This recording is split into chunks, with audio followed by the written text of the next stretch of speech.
This is not sci-fi. No, it's not. This is real. I had someone just tell me recently, man, it just seems like since we're trying to do the right thing, we got the family in church, and we just assume that because we're doing the right thing that everything's just supposed to kind of even out. Everything's going to be good now and easy. But no, if you are moving in the right direction, if you are engaging the enemy at all, then you can expect some pushback, right? Sure. You are positioned, postured in a way that you engage this fight, that you engage this warfare. Again, you can't dismiss it. Right. You can't just opt out.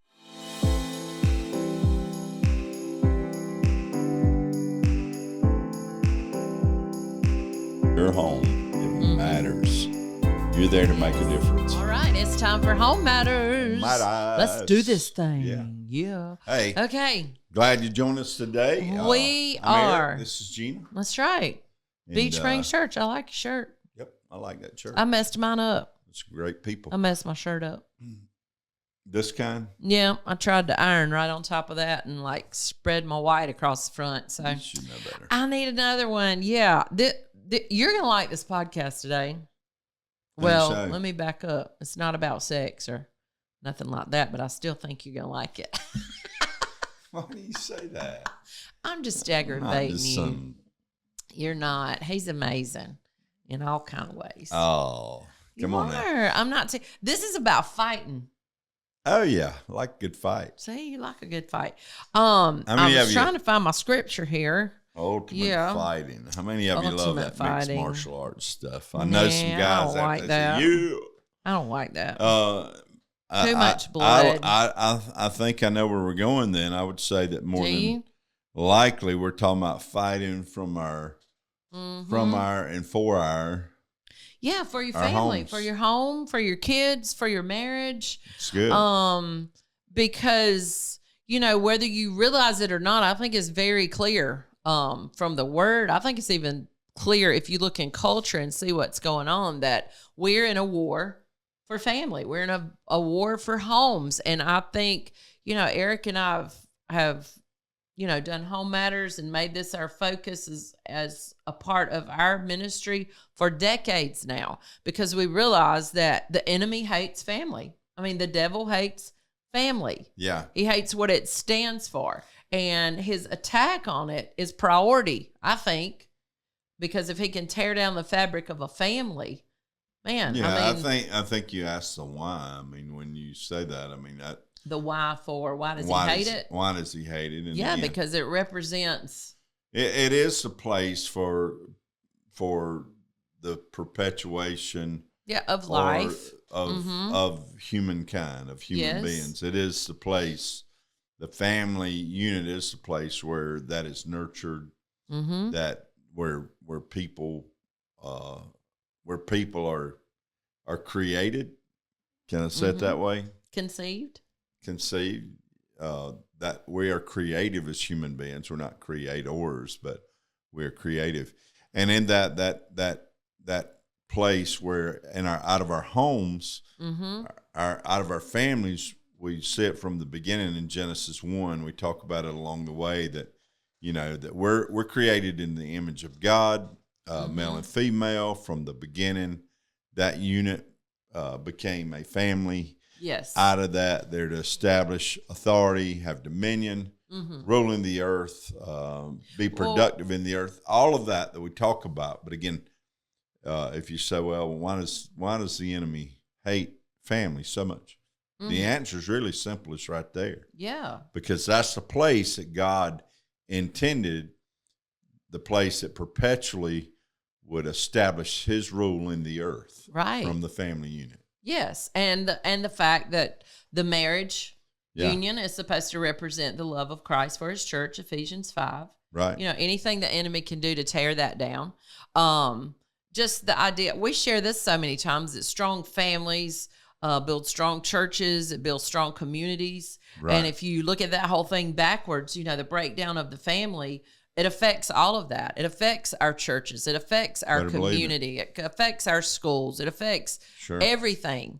And so I think we've noticed for for a long time that it's the enemy's priority to tear the family down. So if we see that, if we understand that and we know that, then we have to realize that it must be our priority to stand against that, you know, to build a wall, to build a hedge, to fight against that, to build our homes in a way. Yeah, and if this war has been waged, how are we doing in it? And I think we all have to ask that. We have to realize, you know, it's John 10:10. Right? You know, the thief comes, steal, kill, and destroy. Yes. Jesus came to give us life. That's right. Are we experiencing more destruction? You know, are our lives losing? Or are we being theft? Are we suffering from the theft of an adversary? Or are we thriving? Are our lives tough questions, moving right? more toward abundance? I don't want to live under the weight of our adversary. I don't want to live under that place where he's always kind of having his way. And so, I don't think that we have to. No, we don't have to. I think we allow that. I think we let that happen. I think about Ephesians 4. We use that a lot, and especially talking about marriage, or where don't go to bed mad, you know, the angry. But the next verse says, because you give the enemy a foothold. What do? You give the enemy room in your life. And I think in a lot of ways, we give the enemy space in our home, our family, our relationships to work that we should have never opened the door to, or that we haven't built a strong enough hedge about our life. I think it's important, though, and again, that we realize that this is war. Yeah. That this is a fight. It's like, you know, I heard the story long ago, the guy he's... is this a joke? No. Okay. He's in, I guess it could be. He has great jokes. I want to point that out. He's in the Army and out on the front line. He runs into a place and hides and looks at his companion, looks at one of his fellow soldiers, and says, "Wow, they're shooting real bullets out there."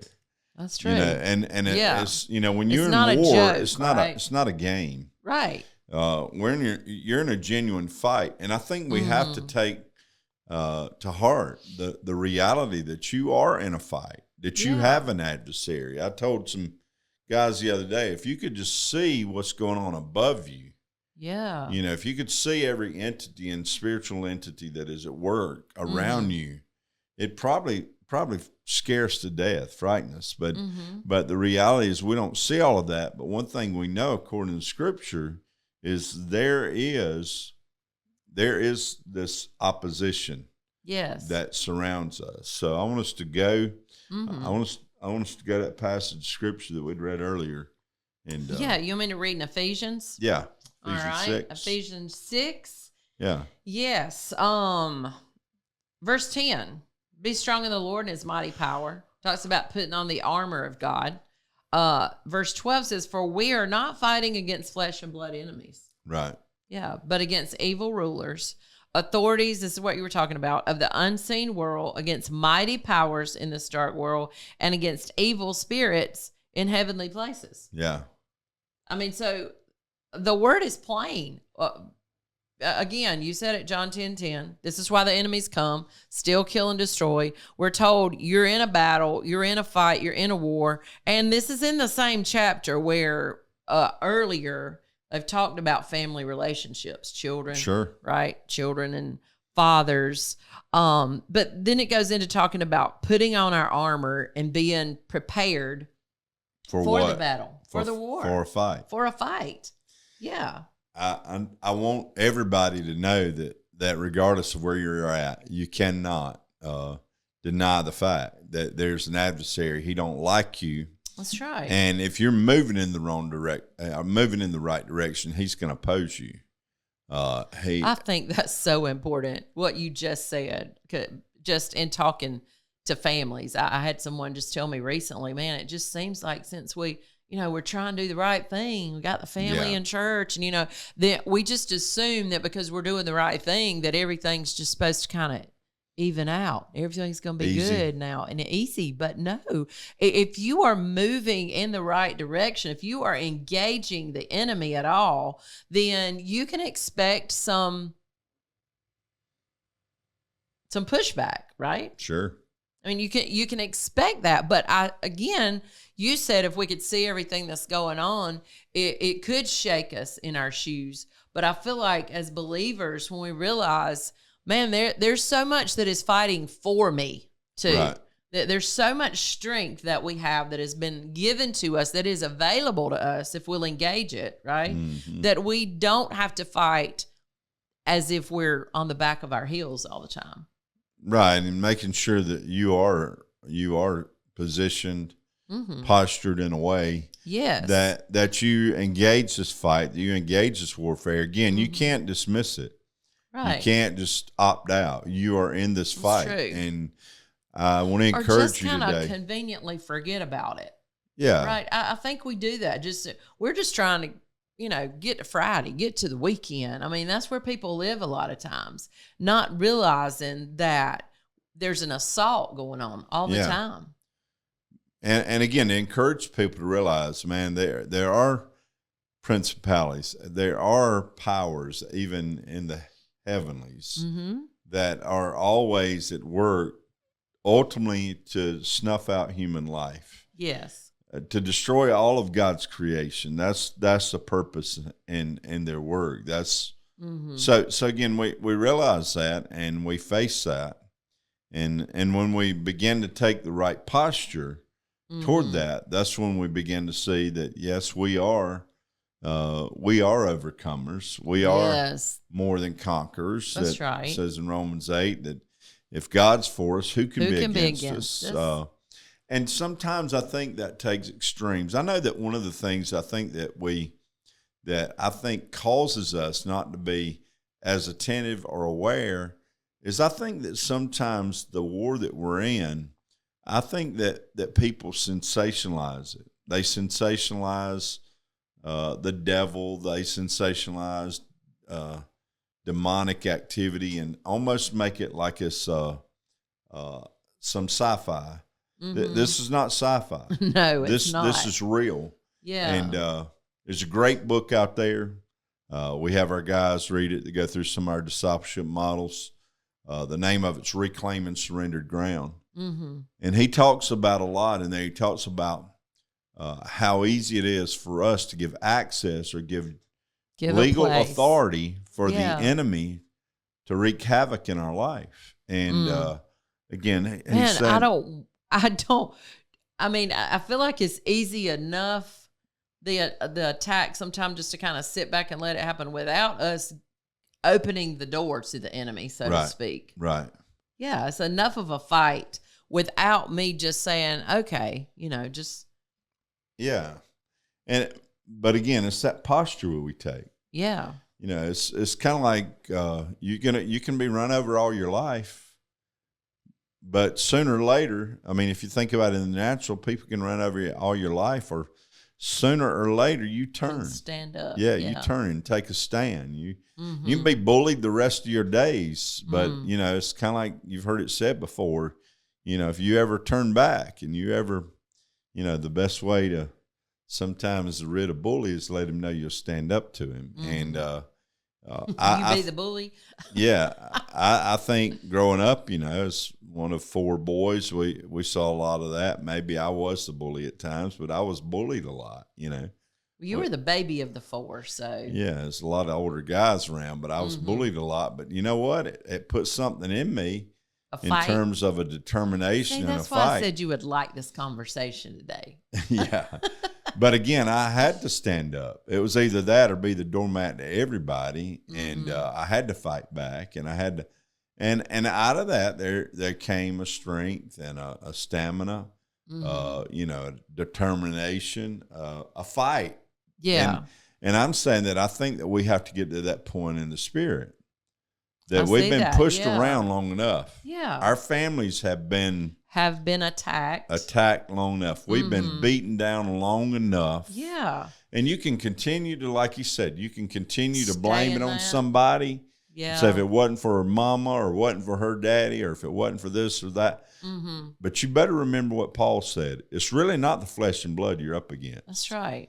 You better turn your fight in the right direction and establish a spiritual posture that says, I have been adopted into the family of God. Yeah. I've been made a king and a priest. Yes. I'm not subject to you or your tricks, your deception. I love it. Yeah. So with that, again, there is this war. Yeah. There's this fight. But again, what's your posture? But we can stand up in the strength that God's given, that he makes available to us, and don't have to be bullied around by the devil and all his crew for our whole life. And our kids and our family don't have to be. Right. That there's a hedge that we build up in our prayer, in the foundation that we build our home on. That's where we build the hedge that I believe is the protection around what God's given us in a family. That's so good. I want to share this passage in Nehemiah because I just love it. We know the story about Nehemiah, right? I mean, the wall's been destroyed. He's looking and he's distraught in, what the job that seems in front of him, like, to build the wall back, to recreate this barrier of protection. And as he looks, we come across this passage in Nehemiah 4. And let me read you what it says. It says, therefore, look, he's getting ready, all right? I positioned men behind the lower parts of the wall at the openings. I set people, listen, according to their families, with their swords and their spears and their bows. All right, so he's got his things. We have spiritual armor, right? Yeah. That we fight with. So he's got all his stuff, all right? Got his I things. said to them, his things, nobles, his leaders, weapons. and peoples. Weapons, that's what they are. Thanks, I appreciate that. His things. He said, look, this is what he said. What'd This he is say? exciting. Do not be afraid of them. Remember, the Lord is great and awesome.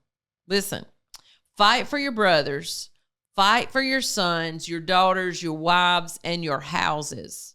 Wow. And then verse 20 says, whenever you hear the sound of the trumpet, rally to us there. Our God will fight for us. Wow. Man, he's saying, Nehemiah, I mean, they're getting ready to go to war here. I love that. Again, They're getting ready. They're building the wall, right? Building the wall back. But yes. the reality is it shows us again that, apathy was not an option, right? No. They refused to sit back and we do get caught nothing. in that. I think we just kind of accept this is just. Yeah. Nehemiah, the reason they're even engaging the enemy, is because he realized the condition of the city. Yes. Right? And he decided we're doing something about this. Yeah, we're not just going to sit right, by. Not going to sit by and just watch the destruction happen. Right. Not on my watch, he said. Man, what happens when we make our minds up as not on our as watch. the heads and the leaders of our homes? What happens? So again, so important that you see the situation, and you don't get caught in this place that you just refuse to do anything about it. Right, or you're in a think fight. You can't do anything like about it or not. You are in this fight. That's right. You're in the fight. Now, real quick before we get out of here, just practically, okay? In home, in family, what are some ways that we can kind of fight this battle? And I think this one just sounds real simple, but as your home and as your family, pay attention to what's going on there. I mean, just stay up in all that's going on. Can I say it that way? Just open your eyes, keep your head on a swivel, eyes open, that we're not going to let things seep in. We're not going to be inattentive to what's going on. What are we letting in our home?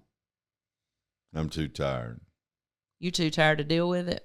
That's what we say, right? I mean, I'm just too tired to pay attention. I'm just saying. Hey, the kids are quiet. Leave them alone. They're not making any noise. No, what is going on? Stick them in front of the TV, and as long as or it'll pass time, or don't get me started on the iPad thing. I mean, just what is going on in your home? What doorways are open to the enemy? Just an awareness, right? Yeah, just paying attention. Yeah. I mean, and if there needs to be some change made, some correction made, then get to it. Yeah. All right? It's good. You fight. Here's another one. You fight with love. You just fight with love. And what do you mean by that? Love is not always ooey gooey mushy. Sometimes love is very tough, and you fight with love, but you fight because of love. It's good. And this is if I've heard you say this one time to our kids, I don't even know how many times. Here's what Eric would say. He'd say, I love you too much to let you out of that way. Or I love you too much to let this happen. Right? I love you too much to have that attitude. Yeah. I love you too much to not pay attention to what's going on right here. That was a fight. That was work. Yeah. Raising a family. You could have said, I'm too tired. I'm not even dealing with this right raising now. a family, it's work. It's not work. for cowards. No. And again, it was motivated though, because, but again, as you've stated already, know what's going on. Yeah. To the point that you're willing to step in. Mm-hmm. Because if you really care, if you're really committed to somebody's good, that's right. If you really love them that much, then you're not going to sit back, stand by, and watch things happen. Yeah, that are not. And even if you don't know, if it don't even seem like it should be. Yeah.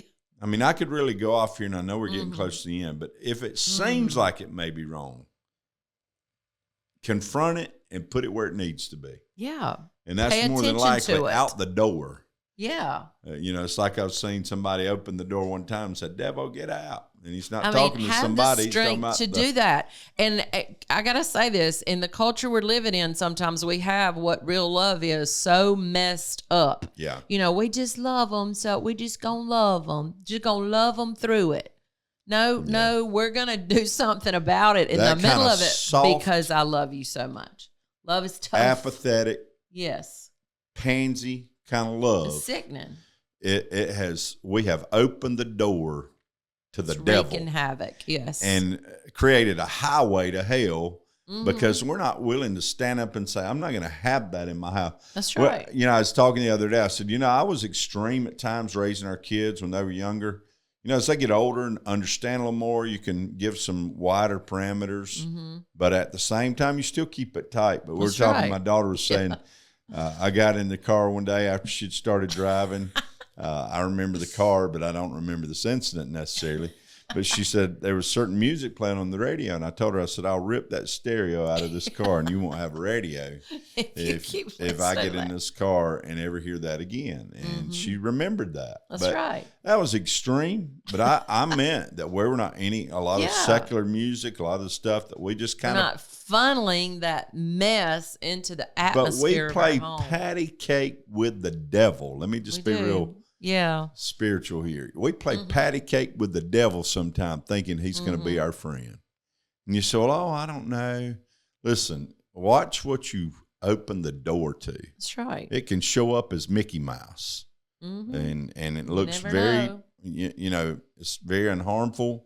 Listen to the attitude of it, right? That's right. Pay attention to that. And look, here, make it real. Don't put off what needs your attention, what you need to do now, what you need to shut down, what you need to get rid of, what you need to wake up to. Resist. We've already said it, the apathy, the laziness, the excuse of being inattentive and just not paying attention, so disengaged. Oh my goodness, can I go to this whole phone thing? We're so disengaged. And while we're disengaged and while we're quiet and while we're all just tending to our own thing in our little house, sometimes the enemy's wreaking havoc and we are not even paying attention. So fight the fight. Fight. Dadgummit. Excuse me. I'm ready to hit something. Yeah, fight the fight. Don't sit back and let the enemy have his fight. Engage this warfare. Engage this fight. Do it. And in the long run, you won't regret it. It may not feel good sometimes. That's you true. may take some shots along the way, but it'll be well worth it. That's right. We got to go. We've been long God's again. Fighting for you. I'm sorry. We didn't mean to be so long. I'm sorry. I didn't mean to turn the table over either. Okay, we're getting out of here. Man, we love you so much. We will see you next time. Never forget. Your home matters. See you then. Bye-bye.